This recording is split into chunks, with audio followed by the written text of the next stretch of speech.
É brincadeira, hein? Gravei um vídeo inteiro. Quando eu fui ver o vídeo, tava sem áudio. Sempre lembrando, né? Tudo que eu posto aqui é pro meu autodesenvolvimento pessoal. Pra me ver se lá no futuro eu ainda vou estar sendo o mesmo, tendo os mesmos pensamentos que eu tenho há muito tempo atrás. Mas só hoje em dia eu tô mostrando isso, né? Hoje eu vou falar de Chaitanya Mahaprabhu, da minha infância, e Chaitanya Mahaprabhu, ou Caitanya Mahaprabhu. Chaitanya Mahaprabhu era de Bengala, ou Bengala, na Índia, né? Ele viveu 48 anos, viveu entre 1486 e 1534. Ele era um Bhakti Yoga, ou Bhakti Yoga, né? Ele era o propagador do mantra Hare Krishna. Ele veio na era de Kali Yuga, que era a era das desavenças, né? Kali Yuga, quem for pesquisar aí vai ver que era a era das desavenças na Índia, né? Na antiga Índia. Então, ele veio como um propagador da paz, um propagador do mantra Hare Krishna. Krishna, muita gente já sabe o que é, mas quem não sabe o que é, logo logo vai descobrir quem é ou o que é, né? E o que Chaitanya Mahaprabhu tem a ver com a minha infância, né? Eu vim descobrir muita coisa hoje, né? Depois de adulto, que eu não sabia quando eu era criança, mas que eu já sentia. Bom, vou contar um pouquinho da minha infância, né? Quando eu estava na terceira ou quarta série, mais ou menos, nessa faixa, eu recebia livros da escola, né? Livros misturados, mesclados, tipo ciência e biologia, era um livro só. Ou então geografia e história, às vezes era um livro só. Português e filosofia, eram esses livros assim que eu recebia na escola antigamente. Na escola, os professores não pegavam tanto o livro pra gente ler, estudar eles assim na sala de aula, coisas do tipo, sabe? Então, eu pegava o livro, levava pra casa e ficava estudando ele em casa, pegava e lia eles, né? Esses livros. Muita coisa eu aprendi. E tinha um livro que me chamava muito a atenção, sabe? Era de geografia com história. Para ser bem resumido, porque o vídeo que eu fiz foi pro lixo, né? Quando eu era criança, eu pegava esse livro para ler, de geografia com história, tinha mais imagens nele, né? Tipo das épocas, ou de tal país, de tal religião, de tal filosofia que surgiu do tempo. Tinha umas páginas que tinham mais imagens de uns negros, uns índios. E vocês sabem como é, né? Essa relação que eu tô fazendo. Dos negros, eu via assim que eram capoeiristas, africanos que vieram para o Brasil, cultura afro, coisas do tipo, mas eu não vou entrar nesse assunto. Existia um tipo de imagem que, na verdade, todas as imagens que tinha ali naquele livro não estava dizendo assim a origem do país, coisas do tipo, na imagem, na foto, né? Contava os relatos, contava histórias grandes assim, e só tinha uma foto ali do nada, pô. Aí não tinha descrição nenhuma delas, nem coisa do tipo, sabe? Tinha um tipo específico de imagem que me chamava muita atenção, que era o seguinte: era de um cara careca ou cabeludo, ou uns caras carecas e uns cabeludos, ou misturados, e tinha brilho neles, assim, tipo como se fosse uma aura deles. E muita gente ao redor deles, assim, tinha uns que estavam com uns tamborzinhos, assim, tipo, passa um fio pelo pescoço e um tamborzinho pra frente, eles tocando assim, uns tamborzinho. E muita gente ao redor deles, assim, ou dele, né? E muita gente, tipo assim, fazendo os movimentos, dançando, assim, era tipo bastante gente assim, ao redor dele dançando, e ele também, assim, fazendo os movimentos, tipo, com as mãos pra cima, né? Com as pernas pro alto, assim. E aquelas imagens ali me chamavam muito a atenção. Além disso, do contexto todo da imagem, a paisagem. a paisagem que tinha ali naquelas imagens. Na maioria das vezes eles estavam numa rua, assim. Não tô falando rua estrada, tô falando local aberto, rua, com árvores e muita mata. Às vezes tinha fogueiras assim no meio, eles dançando assim nas imagens. E todo mundo feliz, muito feliz, sabe? Aparecia muitas árvores assim no fundo, às vezes apareciam umas imagens com eles assim em templos, como se fossem templos, né? De alvenaria mesmo. E atrás, bem fora assim, mato, bastante. E aquela imagem, sabe? Aquelas imagens daquele cara e daquelas pessoas ali felizes me causavam uma sensação muito forte dentro, muito forte. Uma sensação muito agradável, tipo uma felicidade muito grande, sabe? Uma felicidade muito extrema. E nesse tempo, a minha vida foi muito escassa mesmo, cara. Meus irmãos, sabe? Então, tipo, tudo que a gente queria, que a gente pedia pro meu pai, a gente não tinha, sabe? Coisas simples mesmo, até mesmo coisas pra comer. Que a gente queria coisas bem específicas assim pra comer, a gente não podia. Era sempre uma negação, sabe? Sempre uma negação. De vez em quando, nesse tempo, ficava vindo alguma coisa na minha mente. Tipo assim, alguma coisa que eu queria saber, mas não tinha como eu aprender, não tinha como eu recorrer àquilo ali. O único meio de estudo, de aprendizado que eu tinha era aqueles livros. Eu não tinha um celular, não tinha um computador, não tinha nada em casa. Era só a televisão que tinha em casa. E eu nunca gostei de televisão. Nunca fui fã, nunca fiz questão. Já a outra parte da tecnologia, tipo celular, computador, sempre me chamou atenção, cara. Sempre, desde criança. Não pelo que ela é e pro que as pessoas usam, a maioria das pessoas, né? E sim pro que eu queria com aquilo ali, entendeu? Eu sabia que se eu tivesse um computador, um celular, tudo que vinha na minha mente assim pra me pesquisar, pra me estudar, eu ia conseguir ter acesso na hora ali, entendeu? Pesquisar, procurar e já entender aquilo ali. Então, cara, eu tinha dúvidas sobre astronomia, sobre religião, principalmente a cristã, muita dúvida mesmo. Idiomas, música, nossa, são coisas assim que eu achei fundamentais na minha vida. São coisas que eu achei muito fundamental na minha vida. Eu achava, né, quando eu era moleque, fundamentais na minha vida para me aprender. E não tinha como.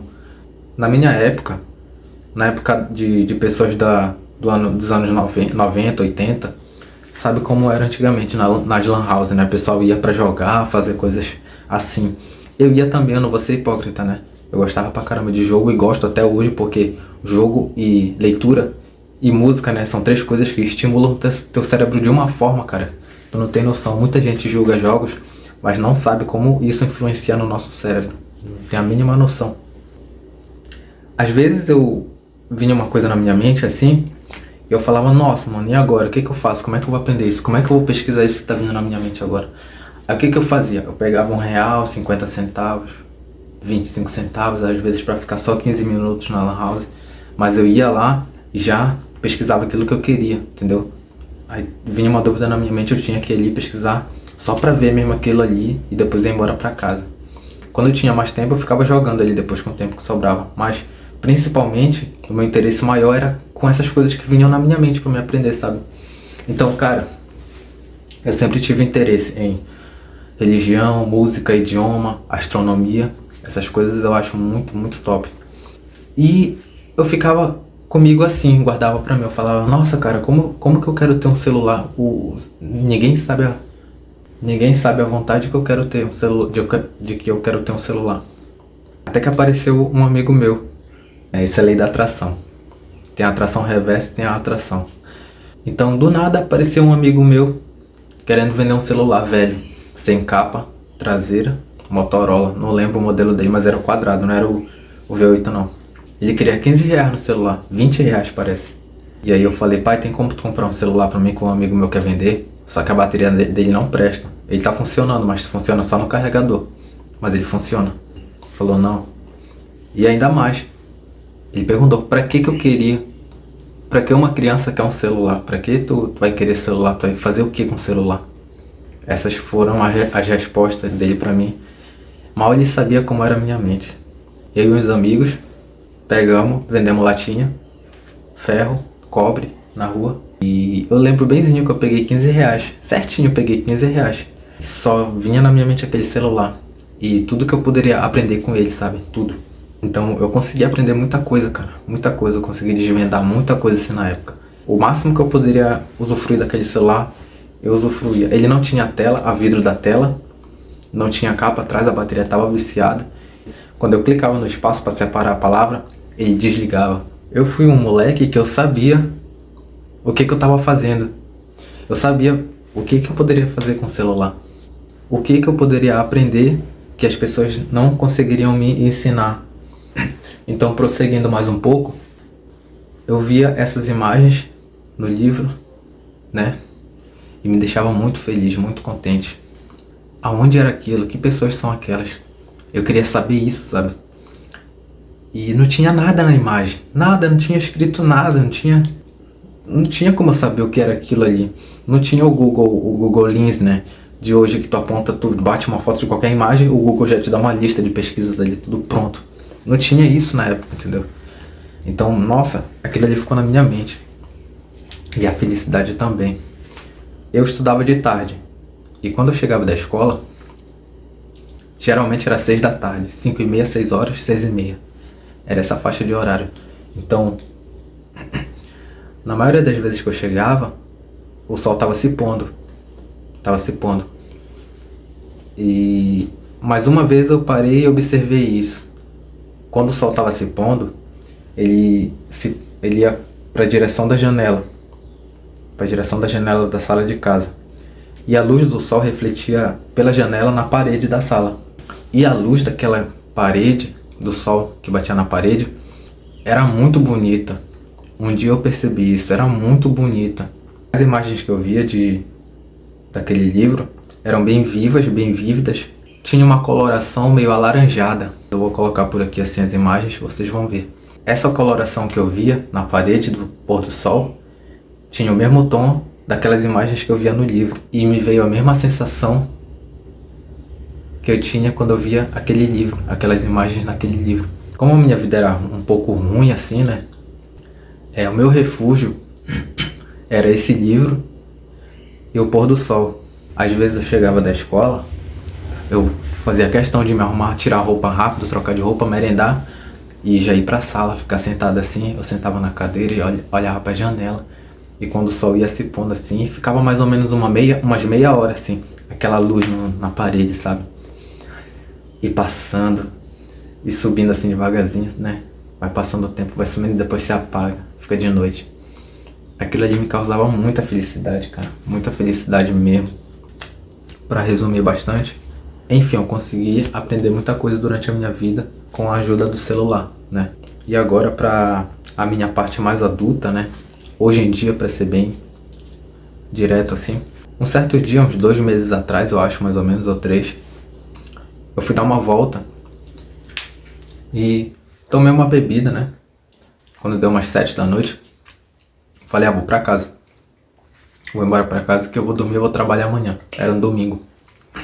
Eu indo embora pra casa, chegou em um local assim, que eu recebi uma voz, uma intuição e falou assim: hoje não vai pelo caminho que tu quer fazer. Vai reto aqui e vê o que tem aí pra frente. Veio uma lembrança de uma história. Todo dia um cara, ele ia trabalhar e ele pegava o mesmo caminho. Todo dia ele pegava o mesmo caminho para ir pro trabalho dele. Um exemplo, uma rua reta, ele ia reto. E certo dia ele falou, quer saber, hoje eu vou por essa rua aqui pro trabalho, eu vou por trás. E vou trabalhar. Ele foi. Quando ele chegou no trabalho dele, o amigo de trabalho dele olhou pra ele assim e falou: cara, tu veio por onde hoje? Qual caminho tu pegou hoje pra vir pra cá pro trabalho? Aí ele falou, cara, eu vim pela rua de trás hoje, não vim por essa daqui não. Ele falou, ainda bem que tu não veio por aqui. Aí ele falou, por quê? Ele falou, cara, aconteceu um tiroteio aqui e morreu 10 pessoas. Então, quando eu cheguei ali naquele local e me veio essa intuição, falando assim, vai por essa rua hoje pra te ver o que tem nela. Automaticamente o que me veio na lembrança, na memória, foi essa história, que eu já tinha ouvido há muito tempo atrás, muito tempo atrás. Aí eu olhei assim a rua e fui embora, fui direto na rua, né? Não dobrei pra ir pra rua de casa. E cara, de longe, eu escutei uns barulhinhos assim de tambor e gente cantando baixinho, bem baixo assim, de longe. Aí eu continuei andando, né? Aí quando eu me espanto assim, quando eu tô andando assim de boa, eu me espanto, olho pro lado assim, tá lá um bocado de gente lá dentro, cantando, dançando. E na frente assim tem uma placa de lona escrito Hare Krishna, Hare Krishna, Krishna Krishna, Hare Hare, Hare Rama, Rama Rama, Hare Hare. Isso é o mantra de Krishna, entendeu? Que foi o que Chaitanya Mahaprabhu trouxe.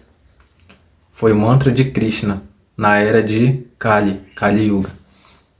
Então eu olhei aquilo ali, eu me lembrei na hora. Eu falei, porra, eu gosto pra caramba dessa religião, ou esse estilo de vida, né? Essa filosofia de vida indiana ou hindu. E eu peguei o celular, tirei do bolso assim e ia bater uma foto, né? Da frente assim. Lá dentro tinha mulheres, homens, tinha mulheres de vestido e uns panos assim cobertos pela frente. E o cara que tava com o tamborzinho lá, tocando assim, ele era careca, tinha um pouquinho de cabelo só aqui assim, na coroa. E ele tava tocando lá o negocinho. Aí eu tava bem distraído com o celular, mas aí eu olhei lá pra dentro e eles estavam me chamando. Eles estavam fazendo assim, vem, entra, entra, entra. Eu peguei nem bati a foto, guardei no bolso assim. E eu tava meio, né, deixei as coisas lá fora, entrei descalço lá. Aí eu reverenciei o local, que eu sempre faço isso em qualquer templo, eu sempre faço isso. E entrei. E eles estavam cantando o mantra, Hare Krishna. Então eu cheguei no final. Aí fiquei ali, dancei com eles lá, né? Eles bem felizes e tal. Bem felizes mesmo. Aí perguntaram de mim, quem eu era, onde eu trabalhava, um bocado de coisa. Aí eu falei de mim, né? Contei de mim. Aí eles perguntaram, tu conhece a religião Hare Krishna, o movimento Hare Krishna? Aí eu falei, eu conheço bastante. O mantra, principalmente, eu canto mantra, eu tenho o Japamala é esse daqui, ó. Eu tenho o Japamala e eu canto o mantra de Krishna. E aí eles ficaram surpresos, né? Porque, pô, quem que olha pra mim assim e fala, pô, esse cara aí entende da nossa religião. E eu fiquei, pô, eu quero vir mais vezes aqui nesse local, né? Quero entender um pouco mais de perto. E eu sempre queria ter o livro deles, o livro sagrado deles, ou dele, de Krishna, sabe? E automaticamente lá tinha. E eles me ofereceram. E sem eu perguntar nada, eles perguntaram, tu conhece o nosso livro sagrado dos Vedas? É o Bhagavad Gita. Aí eu falei, nossa, eu tenho muita vontade de comprar, mas eu ainda não encontrei um traduzido, né? Porque ele é em sânscrito, ele é em idioma indiano. E aí ele falou, a gente tem. E eu peguei e comprei esse daqui. Tá ali atrás. Bhagavad Gita. Então esse foi o momento em que eu conheci Krishna. Depois de um certo tempo, estudando bastante, né? Bhagavad Gita, estudando mais profundamente, eu ficava me perguntando assim, será que tem como alguém ter contato com Krishna, né? Com Krishna?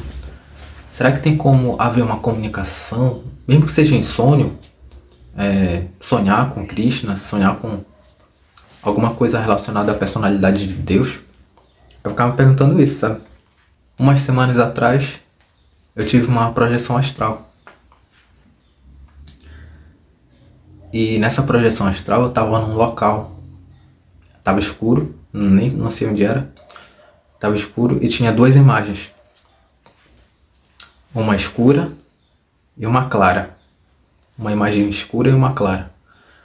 E essas duas imagens eram um de Radha e outro de Radhe, entendeu?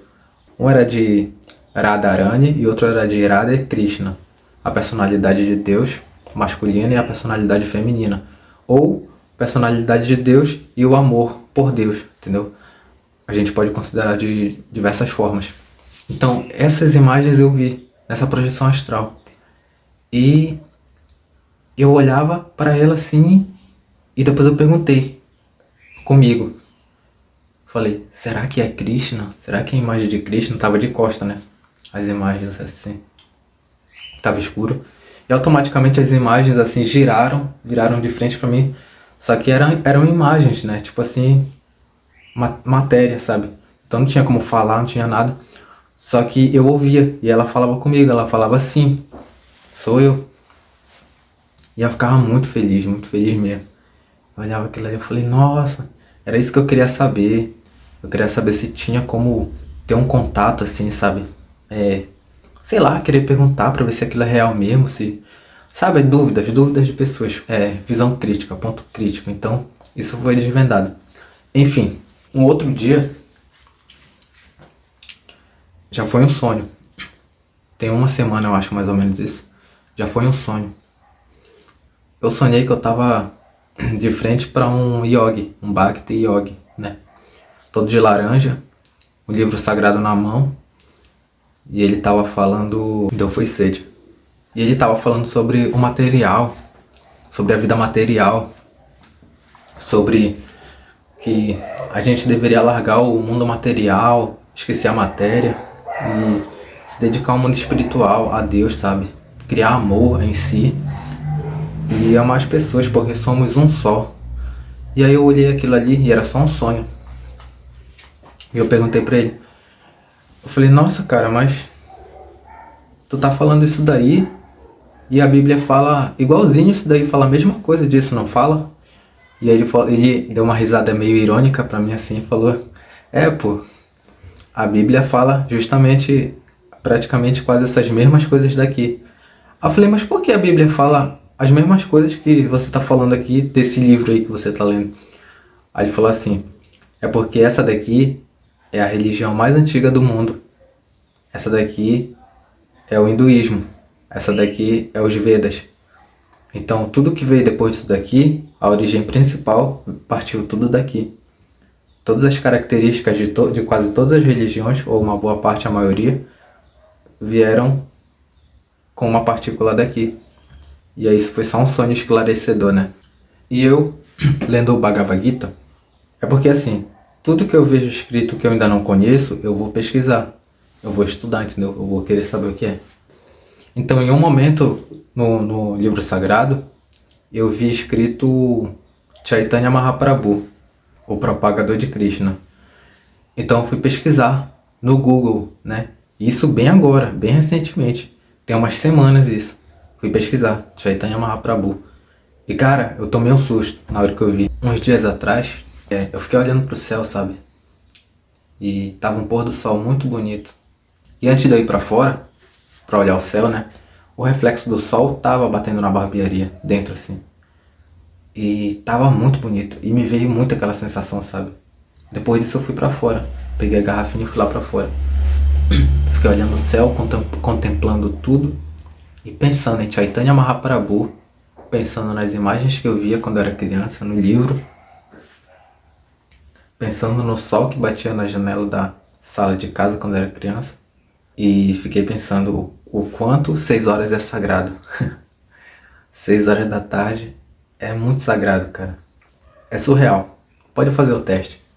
6 horas da tarde. Pode sair pra rua, ficar na frente da tua casa, tomando uma água, tomando um café, não sei, fumando um cigarro, qualquer coisa. Olhando. Apenas observando, sabe? E aí veio 1000 lembranças na minha mente. De muitos momentos que eram 6 horas da tarde, quando eu era criança. É o melhor horário do dia. É o melhor horário do dia, é 6 horas da tarde. É o momento em que a pessoa quer sair do trabalho, a pessoa quer ir descansar. É o momento em que o nosso cérebro começa a mandar melatonina pra gente ir descansar, né? Porque tá escurecendo. É o momento em que tu quer dar uma passeada pela rua. É o momento em que tu quer sentar e olhar pro céu, esperar o sol ir embora. É o momento em que não tá nem frio nem calor. É o momento em que tem as melhores cores do dia. Às vezes mais quente, às vezes mais frio. 6 horas da tarde é o melhor horário. Give my life to Govinda, all my nights in Govinda. I rise in Govinda, open my eyes in Govinda. I love you, Govinda, all my trust in Govinda, all my trust in Govinda. Haribo, Hare Krishna. Hare Krishna, Krishna Krishna, Hare Hare, Hare Rama, Hare Rama, Rama Rama.